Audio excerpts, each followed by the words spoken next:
What special knowledge, skills, or experience would you bring to the office of mayor in negotiating with the money markets to obtain funds for capital improvements and for other city needs? Mrs. Blackwell-Carter. I plan on doing the things that I've been doing all the time. If you would go down on 9th Street, you will see UTC Community Outreach and Partnership. I wrote that proposal. It was taken away from me and given to some more black people. And that's black on black crime. When I write grants, I write them from my heart, and I stay up all night long doing it. I wrote those grants for the children in Chattanooga, Tennessee, not for an adult in City Hall to take it away and give it to UTC. Those grants that I write are wrote from my heart. So I would write grants and proposals to bring about money management and whatnot throughout Chattanooga, Tennessee. I'm good at writing. I've been doing it all my life, and I've been a social worker in the field for 25 years. Mr. Kuka.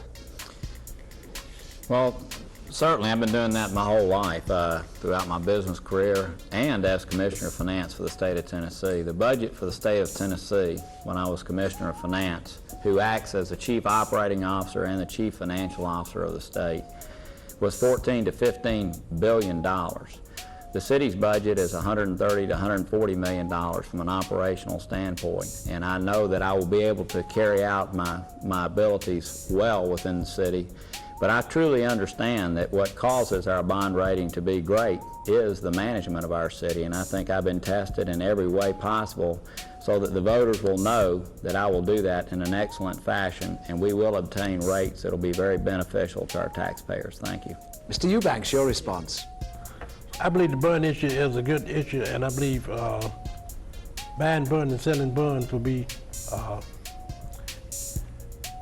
the key to bringing the financial, lifting our city from financial burden if we happen to find ourselves in a slump. And I really believe that we should try other issues too, beside the bond issues. I'm not sure what those issues are right now, but if you elect me mayor, I will be able to find them. I find them. Mr. Smith, your turn next. Corruption.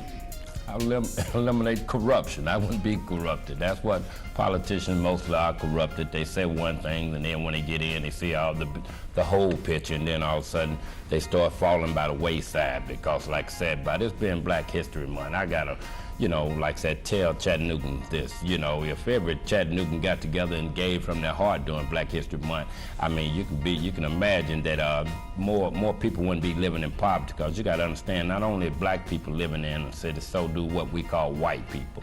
And the only reason I said so, because what we call white people, because I believe no man is white and black. Forgive me for stumbling over the words, because it's an emotional problem to me here, because we won't wake up as human beings and understand that we are human beings.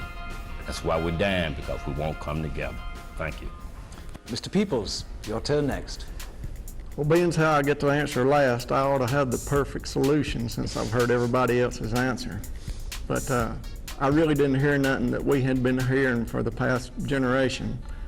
And that's the reason I go back to my belief that, Chattanooga has the ability to do and perform and to be exactly what the professionals want Chattanooga to be. It's just Chattanooga has never had that open door and that freedom to voice its concerns and where we need to go.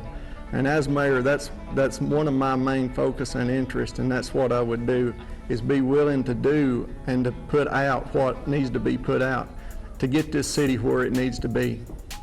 Thank you.